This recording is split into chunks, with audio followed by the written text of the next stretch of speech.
In the fall of 1983, a group of Fort Wayne artists decided to pool their resources to create a showroom and retail shop for locally made art.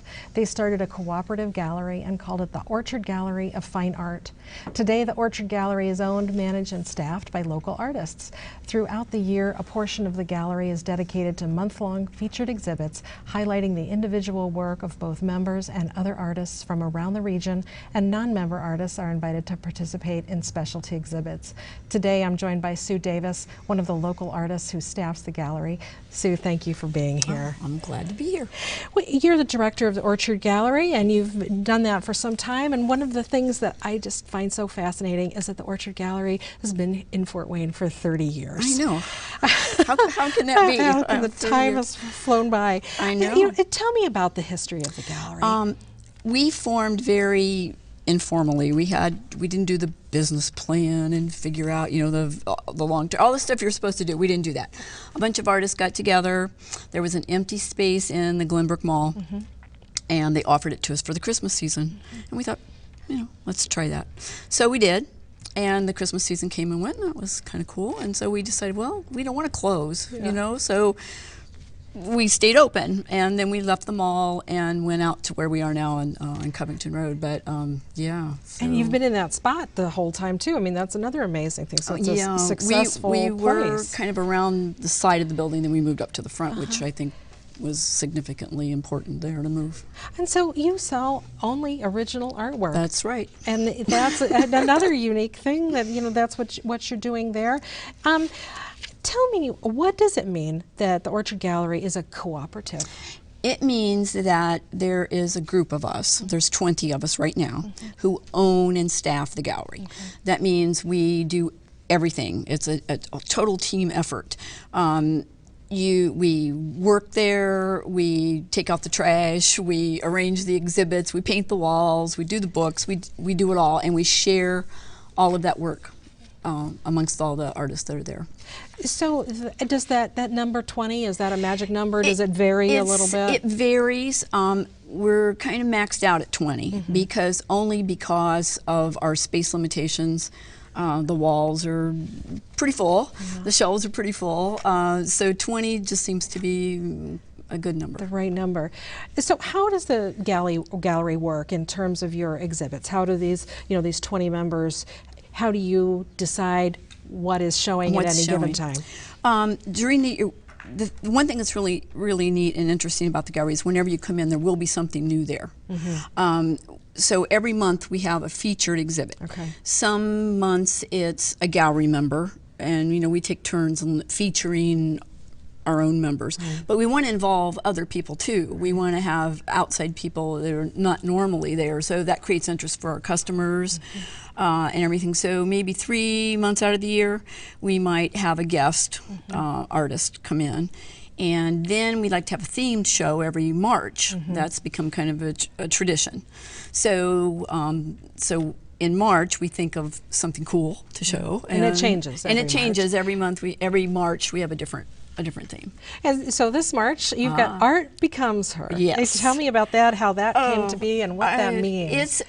We come up with the themes. A lot of times I'll come up with a list and then I'll run it past my board. We have an elected board of directors, and my position's an elected position. And then this year we had the members vote, and we took the top 3 that they voted on. So this year was The Art Becomes Her, and then we have 2 more. So we got the next 2 years already figured out. That's great, right? Good. So yeah, we just thought that would be a really interesting theme, something we hadn't done before.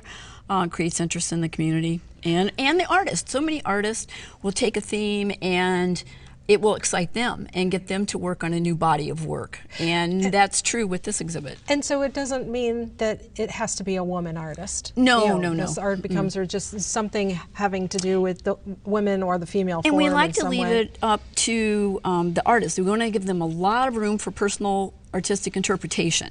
We don't want it to be too limiting, too defining. We want to leave it open to, I think we said, mythical, mermaids, goddesses, witches, real people, mothers, daughters, wild women. Yeah. You know, whatever you think of as an artist. Well, the photos of the work just show it's so diverse I and know, I'm beautiful. really I mean, there's excited. everything. I mean, there's not just paintings. I mean, No. there's everything. You know, tell me about what kinds of pieces people can see. Well, obviously paintings, like you said, oil paintings, acrylic paintings, watercolors, pastels.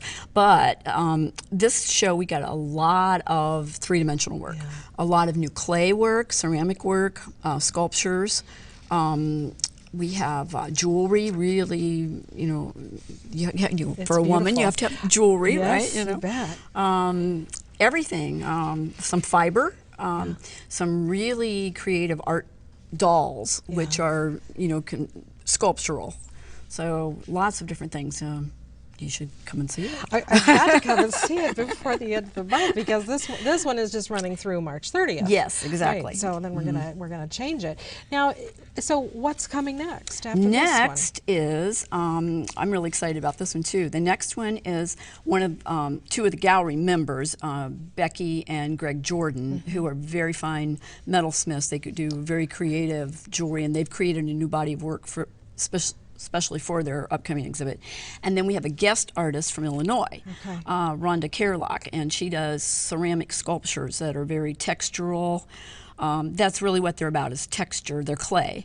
And she's never shown in our gallery before, so we're excited to have her. That is very neat. Now, are all the works that are shown in the gallery, are all of them available for sale? Yes. So that's one of the benefits to the members, is that their work has a place to be shown and sold on a regular basis. And you were telling me that you have had one of the most successful years ever for the Art Gallery. Yes, it's so fantastic. Retail art in Fort Wayne, it's a great time to be looking for it and to be selling it.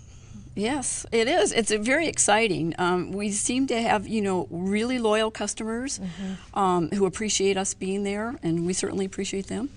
Now, you were telling me you've got this guest artist who hasn't exhibited before. How do you find these guest artists? Well, the guest we're artists? all artists, you know, so we know a lot of artists. That's mainly how we draw on, you know, people we know. And like my husband and I, we're both full-time artists, and we travel and do a few of the fine art juried fairs in the summers around the tri-state area. So I'm always looking there too for people who we might invite. And then the other gallery members know. Well, like Rhonda, the one that's going to be featured in April, she's a friend of Becky and Greg, who are also featured. So I thought it was kind of neat to put them together in their own little exhibit there. A lot of word of mouth is getting that out. Now, the exhibits there are all free. I mean, anyone can come in. And what are the exhibit hours? We're open on Monday, Wednesday, Friday, and Saturday, 10 to 5. And on Tuesdays and Thursdays, we're open till 10 till 7. You are right now the director of Art Gallery, so you're doing these administrative things, but you're also an artist. Yes. Do you tell me about your role as an artist? What do you like to create? I do lots of different things. I have many interests. I'm primarily a painter. You do oils, acrylic, and mixed media. But my husband and I do clay. That's what we do mostly to make a living on the art fair circuit. We do raku, fired clay. And I also like to make jewelry, so, you know, I like to do lots of different things. So. Very diverse. So then, putting on your hat as the director, you know, what kind of duties do you have as the director? I mainly just oversee everything that goes on. I set up the exhibits, you know, try to direct, you know, where we're going and keep us there. You know, that's the thing. Like you said, we've been open 30 years. I think to do that, you have to find new things that interest people, you know, so they keep coming back. Yeah, as I was going to say, over 30 years, something has to change from time to time. So what do you think one of the biggest changes or several of the improvements over the years I have think been? one thing, as I said before, whenever you come in, there will be something new there. We have customers who come every month and go, oh, I just have to see, you know, what's new. You know, I need my art fix. I'm not going to buy anything today. Or I definitely need a wedding present. Or and they want something, you know, significant, original, something memorable. I think that's why they keep coming back. Well, and you have a lot of pieces that are not just simply the hanging on a wall. I mean, there are glass pieces and there are jewelry pieces. I mean, it's amazing. All these artists are from Fort Wayne. I mean, those glass pieces. I mean, tell me a little bit about, are there just a few artists who do those? But I've seen vases and, pendants. Yes, a lot of our glass artists, we do have in the gallery, besides the 20 that own it and staff it and work there. So whenever you come in, you're going to meet an artist. They're going to be behind the desk. You can talk to them. We do have some people on consignment from outside the area to round out our selection, like the glass, like you were talking about. Mike Brumbaugh from Ohio does some, Shar Barons from Illinois. So there are people that we've met as we go. We can give me some stuff for the gallery. Because I would think those kind of pieces are the ones that people would probably buy maybe more often than necessarily something for the wall, but wearable art and functional pottery. Mugs. You can come in and get a terrific mug for somebody for a gift for $20. Or casseroles. There's functional things too, not just things to look at. So do you have these each month's kind of planned out for a little bit? Yeah. So after April, then what can we expect? April, this one is going to be really neat. This is a guy I met at the Covington Art Fair last year. His name is Greg Summers, and he does metal sculpture of mostly large. Well, little ones too, fish. Oh. And some are from found objects, reclaimed objects, and then others are, just metal, and they're very fun. And we've never had a show like that before, so Greg will be there in June. And is the schedule of events on your website? Yes. Okay, so anybody can go there. So again, Art Becomes Her up through the end of March. Tell me your address and phone number so people can... 6312 Covington Road, and the phone number is 436-0927. Okay, and the web address? www.theorchardgallery.com. Yes. Yes. So people can get all kinds of information. Well, Sue, thank you so much for being here today. Thank you for having me. I'm Melinda Haines with the IPFW College of Visual and Performing Arts. Please join us for the next edition of Arts Weekly, when I'll be joined by Heather Mosier and Jeff Casaza to talk about IPFW's upcoming production of Orlando. And then Laura Leidy and Adam Robeson will be here to tell me about their classical guitar ensemble concert. As always, for up-to-the-minute arts updates, you can find us on Facebook, Twitter, and YouTube, and be sure to join us here live Thursday evenings at 7:30 on PBS 39. Thank you for watching.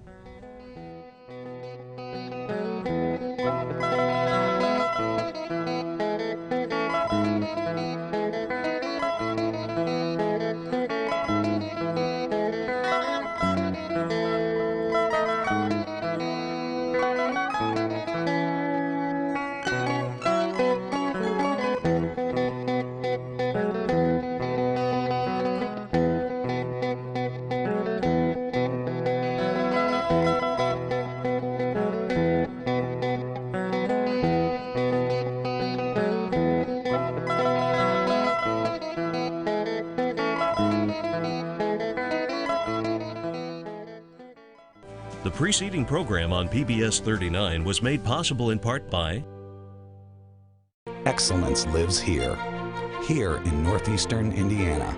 It's reflected in more than 200 nationally recognized degrees. It drives our Division I sports.